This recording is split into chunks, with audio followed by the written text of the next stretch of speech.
കാരണം നമ്മുടെ മുന്നിൽ നിന്നാൽ അയ്യോ വിശക്കുന്നു പാവം, ചിലവർ എന്തെങ്കിലും കൊടുക്കും, ചിലവർ അയ്യോ പറഞ്ഞ് സിമ്പതിയായിട്ട് പോകും. പക്ഷെ നമ്മൾ ആ ഒരു വിശപ്പിന്റെ അല്ലെങ്കിൽ പട്ടിണീന്റെ ഒരു വിഷം അറിഞ്ഞവർ വരും. ഇതെന്റെ ഫസ്റ്റ് വീഡിയോ ആണ്.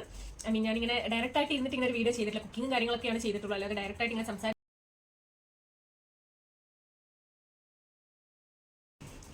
ഹലോ, അപ്പോൾ ഞാൻ ഇന്നിപ്പോൾ 18ാമത്തെ നോമ്പാണ്. ഞാനപ്പോൾ ജസ്റ്റ് നോമ്പ് എടുത്തതാണ് കേട്ടോ. ഇപ്പോൾ നമ്മൾ ബഹ്റൈനിൽ വന്നിട്ട് ആദ്യമായിട്ട് നോമ്പാണ്. നാട്ടിലുണ്ടാവുമ്പോൾ മുന്നേ എടുക്കുമായിരുന്നു, പിന്നെ മോനൊക്കെ ഉണ്ടായതിനു ശേഷം ഞാൻ അങ്ങനെ എടുത്തിട്ടില്ല, കാരണം ഫീഡിങ്ങും ഇതൊക്കെ ഉള്ളതുകൊണ്ട് അങ്ങനെ എടുക്കാനും ഇതൊന്നും പറ്റിയിട്ടില്ല കേട്ടോ. അപ്പോൾ ഇപ്പോൾ ഇതാ ഏകദേശം 1:32 ആയിട്ടുണ്ട് ടൈം. ഇനിയിപ്പോൾ ഇവിടെ ഏകദേശം ഒരു 5:45 ആകുമ്പോഴാണ് ബാങ്ക് കൊടുക്കുക. അപ്പോൾ ഇനിയിപ്പോൾ കുറച്ച് നേരം കൂടിയേ ഉള്ളൂ. അപ്പോൾ ഞാൻ കുറച്ച് കാര്യങ്ങൾ പറയാമെന്ന് വെച്ചു. പ്രത്യേകിച്ച് ഒന്നുമില്ല, എൻ്റെ കുറച്ച് എക്സ്പീരിയൻസ് കേട്ടോ. ഞാൻ മുന്നേ നോമ്പ് എടുത്തിട്ടുണ്ട്, ഫസ്റ്റ് നോമ്പല്ല. ഇപ്പം എടുക്കാൻ കാരണം മോനാണെങ്കിൽ ഇവിടെ ഒരു മോണ്ടിസോറിയിൽ പോകുന്നുണ്ടായിരുന്നു കേട്ടോ. അപ്പോൾ അവൻ്റെ കൂടെ മുസ്ലിം കുട്ടികളുണ്ട്, ക്രിസ്ത്യൻ കുട്ടികളുണ്ട്, ഹിന്ദു എല്ലാ മതക്കാരും ഉണ്ട്. അപ്പോൾ ഇവൻ എൻ്റെ അടുത്ത് ഒരു ദിവസം വന്ന് പറഞ്ഞു, ക്ലാസ്സിൽ ഒരു കുട്ടി ഇങ്ങനെ കഴുത്തിൽ ഇങ്ങനെ കുരിശുമാല എന്നല്ല, അവൻ പറഞ്ഞു ജീസസിന്റെ മാല ഇട്ടിരിക്കുന്നത്. പക്ഷെ എനിക്ക് എങ്ങനെ മനസ്സിലാച്ചപ്പോൾ അവളോട് ചോദിച്ചപ്പോൾ അവൾ പറഞ്ഞത് ജീസസ് ആണെന്ന് പറഞ്ഞു. അപ്പോൾ അതെന്താ അവരെന്താ കൃഷ്ണനെ പ്രാർത്ഥിക്കാത്ത, നമ്മൾ വൈകുന്നേരം വിളക്ക് വെച്ച് അങ്ങനെ ചെയ്യില്ല, അപ്പൊ അവർ ഈ മാല ഇട്ടിരിക്കുന്നു എന്നൊക്കെ പറഞ്ഞു. അപ്പൊ ഞാൻ പറഞ്ഞു അത് ജീസസ് ആണ്. അപ്പൊ എന്റെ കയ്യിൽ ഒരു മാല ഉണ്ടായിരുന്നു. ഞാൻ പണ്ട് കോൺവെന്റ് ഹോസ്റ്റലിലൊക്കെ നിന്നതുകൊണ്ട് ഞാൻ ചാപ്പലിൽ പ്രാർത്ഥിക്കാറുണ്ട്. വൈകുന്നേരം ഭക്ഷണമൊക്കെ കഴിച്ചതിന് കുറച്ചു നേരം ചാപ്പലിൽ പോയി ഇരുന്ന് പ്രാർത്ഥിക്കാറുണ്ട്, കാര്യങ്ങളൊക്കെ ചെയ്യാറുണ്ട്. അപ്പൊ എന്റെ ഒരു കൊന്തയൊക്കെ ഉണ്ടായിരുന്നു. അപ്പൊ ഞാൻ അത് ഇവിടെ കൊണ്ടുവന്നിരുന്നു. അപ്പൊ ഇവര് കാണിച്ചു കൊടുത്തു. അപ്പൊ ഇവൻ പറഞ്ഞു ഇതേ സെയിം സാധനം തന്നെയാണ്, ഇത് എന്താന്നൊക്കെ ചോദിച്ചു. അപ്പൊ ഞാൻ പറഞ്ഞു ഇതാണ് ജീസസ്, നമ്മൾ ക്രിസ്മസ് ഒക്കെ ആഘോഷിക്കില്ലേ, അപ്പോൾ അത് ക്രിസ്തുവിന്റെ ജന്മദിനമാണ് എന്നൊക്കെ കാര്യങ്ങളൊക്കെ പറഞ്ഞു കൊടുത്തു. അപ്പൊ ഇവിടെ ഫാസ്റ്റിംഗ് ഒക്കെ തുടങ്ങി. നമ്മൾ പുറത്ത് പോകുമ്പോൾ ഇവിടെ പുറത്തുനിന്ന് പബ്ലിക്കായിട്ട് ഭക്ഷണം കഴിക്കാനൊന്നും പറ്റില്ലല്ലോ. അപ്പൊ അതിനെക്കുറിച്ച് നമ്മൾ വാക്സിൻ എടുക്കാൻ പോകുന്ന സമയത്ത് ഇങ്ങനെ പറഞ്ഞു കൊടുത്തപ്പോൾ അവൻ ചോദിച്ചു അതെന്താന്ന് ചോദിച്ചു. അപ്പൊ ഞാൻ പറഞ്ഞു ഇങ്ങനെ ഫാസ്റ്റിംഗ് ആണ്, ഇതുപോലെ രാവിലെ പുലർച്ചയ്ക്ക് എണീറ്റിട്ട് ഭക്ഷണം കഴിക്കും, പിന്നെ അവർ വെള്ളമോ ഭക്ഷണം ഒന്നും കഴിക്കില്ല, വൈകുന്നേരമാണ് പിന്നെ ഇത് ഇതാക്കുള്ളൂ എന്നൊക്കെ. അപ്പൊ അവൻ അങ്ങോട്ട് ക്ലിയർ ആയില്ല. അപ്പൊ ചില കാര്യങ്ങൾ നമ്മളിങ്ങനെ പറഞ്ഞു കൊടുക്കുന്നതിനേക്കാൾ നമ്മൾ ചെയ്ത് കാണിക്കുമ്പോഴാണ് ബെറ്റർ ഫീൽ എന്ന് ഞാൻ വിചാരിക്കുന്നുണ്ട്. കാരണം നമ്മളിപ്പോൾ കുട്ടികളോട് ചില കാര്യങ്ങൾ പറഞ്ഞു കൊടുത്തിട്ട് നമ്മൾ അതിന്റെ ഓപ്പോസിറ്റായി ചെയ്തു കൊടുത്താൽ ആ പറഞ്ഞതല്ല, നമ്മൾ ചെയ്യുന്നതാണല്ലോ അവരത് കേൾക്കുക മനസ്സിലാക്കുകയാണ് ചെയ്യാം. അപ്പൊ ഞാൻ വിചാരിച്ചു ശരി ഒരു ദിവസം ഞാൻ ഇതുപോലെ ഫാസ്റ്റിംഗ് എടുക്കുന്നത്. ആക്ച്വലി എനിക്കിപ്പോൾ ഇങ്ങനെ വീഡിയോ ചെയ്യുമ്പോൾ തന്നെ നമ്മളിങ്ങനെ സംസാരിക്കുമ്പോൾ നമ്മുടെ എനർജി പോവല്ലേ, അപ്പൊ നമുക്ക് നന്നായിട്ടൊരു ടയേർഡും വിശപ്പൊക്കെ വരുന്നുണ്ട്. അപ്പൊ ഞാനിങ്ങനെ ഓർക്കുമായിരുന്നു ക്ലാസ് എടുക്കാൻ പോകുന്ന ടീച്ചേഴ്സും അതുപോലെ ജോലിക്ക് പോകുന്ന ആൾക്കാർക്കൊക്കെ ഭയങ്കര ഒരു ഫാസ്റ്റിംഗ് ആയിട്ട് ഭയങ്കര ഒരു ബുദ്ധിമുട്ടാണല്ലോ. അതെല്ലാം നമ്മൾ മനസ്സിലാക്കണം. ആക്ച്വലി അതിനാണല്ലോ നമ്മൾ നോമ്പ് എടുക്കുന്നത്. അപ്പൊ ഞാനിങ്ങനെ മോന് പറഞ്ഞു കൊടുത്തു, ഇങ്ങനെ നമ്മൾ ഒരാള് ഇപ്പോഴത്തെ കുട്ടികൾ ശരിക്കും പറഞ്ഞാൽ ചെറിയ പ്രായത്തിൽ തന്നെ എല്ലാ കാര്യങ്ങളും പറഞ്ഞ് മനസ്സിലാക്കി കൊടുക്കേണ്ട ഒരു ആവശ്യം വരികയാണ്. കാരണം അങ്ങനെയാണ് നമ്മുടെ ഒരു അവസ്ഥ ഇപ്പൊ പോകുന്നത്. അപ്പൊ ഞാൻ ഇപ്പൊ അവൻ 5 വയസ്സാണെങ്കിലും എല്ലാ കാര്യങ്ങളും സ്റ്റാർട്ട് ചെയ്തിട്ടുണ്ട് കേട്ടോ.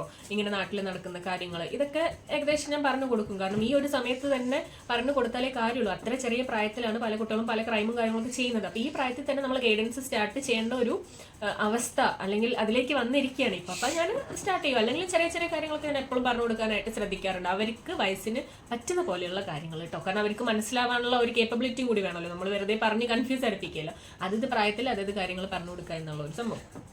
അപ്പൊ അതൊക്കെ പോട്ടെ, നമ്മൾ നോമ്പിലേക്ക് വരാം. അപ്പൊ ഞാനൊക്കെ ഇങ്ങനെ സ്കൂളിൽ പഠിക്കുന്ന കാലത്ത് സ്കൂളിൽ ഫ്രണ്ട്സ് ഒക്കെ നിൽക്കുമ്പോൾ സങ്കടം തോന്നും, അവർ ഫുഡ് കഴിക്കുന്നില്ലല്ലോ. പിന്നെ ഞാൻ വിചാരിക്കും അവർ രാവിലെ വയറ് നിറച്ച് ചിക്കനും ഇതൊക്കെ കഴിച്ചല്ലേ വരുന്നത്, ഭക്ഷണമൊക്കെ കഴിച്ചല്ലേ വരുന്നത്, അപ്പൊ അവർക്ക് വിശക്കൊന്നും ഉണ്ടാവില്ല. വളരെ ചെറിയ പ്രായത്തിലാണ് അങ്ങനെയൊക്കെ വിചാരിക്കായിരുന്നു കേട്ടോ. പിന്നെ അവർക്ക് വൈകുന്നേരം പോയിട്ടാണെങ്കിലും എന്റെ ഫ്രണ്ട് പറയുന്നു ഇങ്ങനെ പത്തിരി ചിക്കൻ അങ്ങനെ ബീഫൊക്കെ കഴിച്ചു എന്നൊക്കെ പറയുമ്പോൾ അവർക്ക് രാത്രി പോയിട്ട് നല്ല കുശാല് ഫുഡല്ലേ, പിന്നെ എന്താ പ്രശ്നം എന്നൊക്കെ.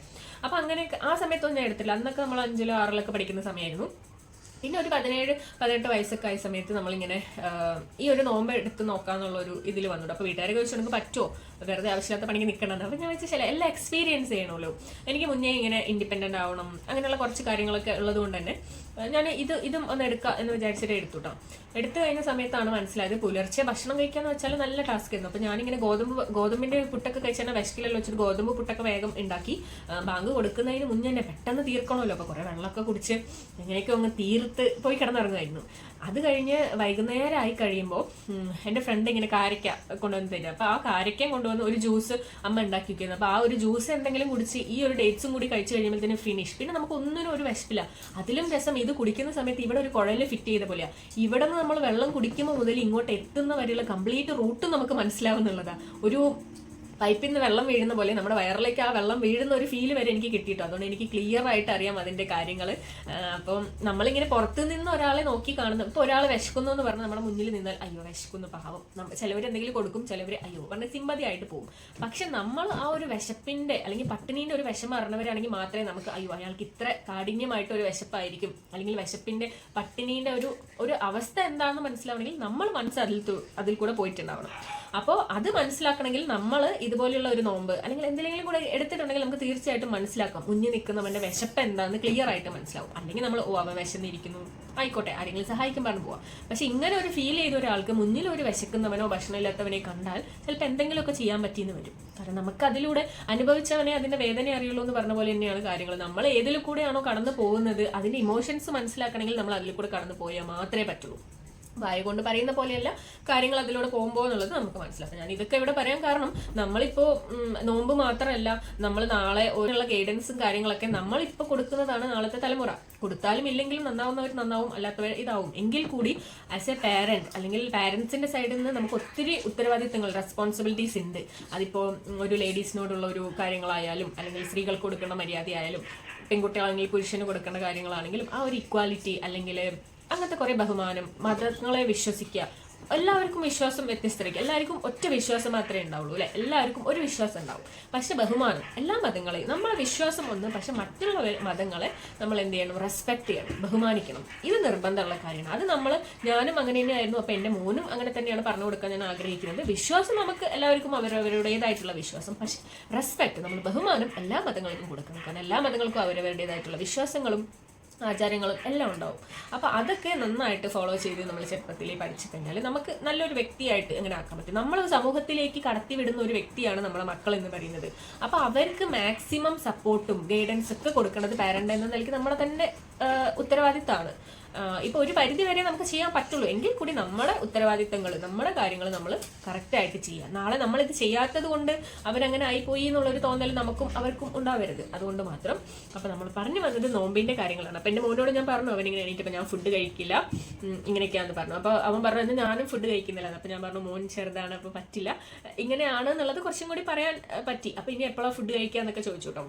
അപ്പം ഞാൻ അതിനെക്കുറിച്ചൊക്കെ പറഞ്ഞു കൊടുത്തു. പിന്നെ ഹസ്ബൻഡ് ആണെങ്കിലും മോർണിംഗ് ബ്രേക്ക്ഫാസ്റ്റ് തന്നെയാണ് ലഞ്ചിന് കൊണ്ടുപോയത്. ഞാൻ രാവിലെ എണീറ്റ് ഫുഡ് കഴിച്ചു, പിന്നെ കിടന്നു. പിന്നെ ഹസ്ബൻഡ് പോകുന്ന സമയത്ത് എണീറ്റ് കോഫിയും ബ്രേക്ക്ഫാസ്റ്റ് ഒക്കെ കൊടുത്തു. ലഞ്ചിന് ബ്രേക്ക്ഫാസ്റ്റ് തന്നെ മതി, ഇനിയിപ്പോൾ നോമ്പൊക്കെ എടുത്തിട്ട് ചോറും കറിയൊക്കെ വെച്ച് ഇതാവണ്ടെന്ന് പറഞ്ഞുകൊണ്ട് ഞാൻ ബ്രേക്ക്ഫാസ്റ്റ് തന്നെയാണ് ലഞ്ചായിട്ട് കൊടുത്തു വിട്ടത്.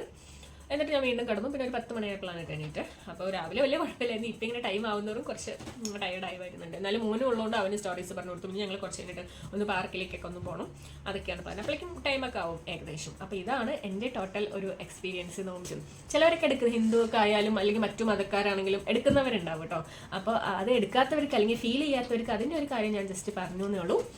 അപ്പം അത്രയേ ഉള്ളൂ. ഇതുപോലെ നോമ്പൊക്കെ എടുത്തിട്ട് ജോലിക്ക് പോകുന്നവരും അങ്ങനെയുള്ള ഒത്തിരി ആൾക്കാരുണ്ട്. അപ്പം എല്ലാവരെയും നമുക്കത് മനസ്സിലാക്കണം, അതിൻ്റെ ഒരു ബുദ്ധിമുട്ടും കാര്യങ്ങളും എല്ലാം. അവരുടെ മതപരമായിട്ടുള്ള കാര്യങ്ങളാണ്, എങ്കിലും അതിൻ്റെ കാര്യങ്ങൾ മനസ്സിലാവണമെങ്കിൽ നമ്മളും കൂടി അതിലൂടെ കടന്നു പോകണം. അത്രയേ ഉള്ളൂ. പിന്നെ വിശപ്പായാലും ദാരിദ്ര്യമായാലും ആർക്കും എപ്പോൾ വേണമെങ്കിലും വരാൻ പറ്റുന്ന ഒരു കാര്യമാണ് അല്ലേ. നമ്മുടെ കയ്യിൽ ഇപ്പോൾ കുറേ പൈസ ഉണ്ടായിട്ടൊന്നും കാര്യമില്ല. നമ്മൾ എപ്പോഴും ദരിദ്രനായി പോകുക അല്ലെങ്കിൽ ദരിദ്രനായി നിൽക്കുന്ന ഒരാൾ എപ്പോഴാണ് പണക്കാരനെ ഒന്നും പറയാൻ പറ്റില്ല. മനുഷ്യന്മാരാണ്, അവസ്ഥകൾ എപ്പോൾ വേണമെങ്കിലും മാറി മറിയാം.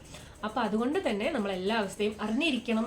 അല്ലെങ്കിൽ നമ്മളിപ്പോൾ മക്കളെ ആണെങ്കിലും ദരിദ്രാവസ്ഥ അല്ലെങ്കിൽ നമ്മുടെ ദാരിദ്ര്യം ഇതൊന്നും അറിയിക്കാതെ വളർത്തിയിട്ട് ഒരു കാര്യമില്ല. നാളെ അവർ അതിലൂടെ ഫേസ് ചെയ്ത് പോകുമ്പോൾ അവർ വല്ലാതെ ഡിപ്രഷനായി പോകും. അപ്പം ഞാൻ എൻ്റെ മോനോട് മോനെ പൈസയില്ല അല്ലെങ്കിൽ ഇന്നത് വാങ്ങുമ്പോൾ ഇങ്ങനെയാണ് എല്ലാ കാര്യങ്ങളും പറയാറുണ്ട്. കാരണം അതിൻ്റെ ഒരു ആവശ്യമില്ല. അങ്ങനെ സപ്പോർട്ട് ചെയ്ത് ഒരു കാര്യം അറിയിക്കാതെ ഇതാക്കേണ്ട ആവശ്യമില്ല. എല്ലാം അറിഞ്ഞുകൊണ്ട് തന്നെ കുട്ടികളൊക്കെ വളരണം. കാരണം നമ്മുടെ നാട്ടിൽ ഇപ്പോൾ ക്രൈം ചെയ്യുന്ന ഒരു പ്രായം എന്ന് വെച്ചാൽ 15ലേക്കൊക്കെ പോയിക്കൊണ്ടിരിക്കുക. അതിൽ താഴേക്കും 12 വയസ്സിൽ തുടങ്ങുകയാണ്. അങ്ങനെയുള്ള ഒരു സമയത്ത് നമ്മൾ കുഞ്ഞു മക്കളെ 3-4 വയസ്സുണ്ടാകുമ്പോൾ തന്നെ പല കാര്യങ്ങളും പറഞ്ഞു കൊടുക്കേണ്ട ഒരു അവസ്ഥയിലേക്കാണ് വന്നിരിക്കുന്നത്. അപ്പോൾ ഇതും അതും കൂടി കമ്പൈൻ ചെയ്യല, ടോട്ടലായിട്ട് ഞാൻ ജസ്റ്റ് പറഞ്ഞെന്നുള്ളൂ. അപ്പം അത്രേ ഉള്ളൂ. നിങ്ങളെല്ലാവരും എൻ്റെ വീഡിയോ കാണുക, സബ്സ്ക്രൈബ് ചെയ്യുക, സപ്പോർട്ട് ചെയ്യുക. ഇങ്ങനെയുള്ള ചെറിയ ചെറിയ കാര്യങ്ങളായിട്ട് വരും കേട്ടോ. ഇതെൻ്റെ ഫസ്റ്റ് വീഡിയോ ആണ്. ഞാനിങ്ങനെ ഡയറക്റ്റായിട്ട് ഇരുന്നിട്ട് ഇങ്ങനെ ഒരു വീഡിയോ ചെയ്തിട്ടില്ല. കുക്കിങ്ങും കാര്യങ്ങളൊക്കെയാണ് ചെയ്തിട്ടുള്ളൂ, അല്ലാതെ ഡയറക്റ്റായിട്ട് ഇങ്ങനെ സംസാരിച്ചൊരു വീഡിയോ ചെയ്തിട്ടില്ല. പിന്നെ ഫസ്റ്റ് ഇതാണ് ഞാൻ പറയുന്നത്. എന്തെങ്കിലും തെറ്റുകളോ എന്തെങ്കിലുമൊക്കെ ഉണ്ടെങ്കിൽ എല്ലാവരും ക്ഷമിക്കുക. കാരണം ഞാൻ ആദ്യമായിട്ടാണ് ഇങ്ങനെ ക്യാമറയിൽ ഡയറക്റ്റ് നോക്കി നിന്നിട്ട് സംസാരിക്കുന്നത് കേട്ടോ. അപ്പോൾ എന്നെ കൊണ്ട് പറ്റുന്ന പോലെ ഞാൻ കംഫർട്ടായി ഇരുന്ന് അഡ്ജസ്റ്റ് ചെയ്ത് ഞാൻ ചെയ്തിട്ടുണ്ട്. അപ്പോൾ അത്രയുള്ള എല്ലാവരും ഒന്ന് ചാനൽ സപ്പോർട്ട് ചെയ്യുക, സബ്സ്ക്രൈബ് ചെയ്യുക. എന്തെങ്കിലും പറയാനാണെങ്കിൽ കമൻറ്റുകൾ താഴെ കൊടുക്കുക. അപ്പോൾ അത്രയുള്ള അടുത്ത വീഡിയോയിൽ കാണാം. Bye bye.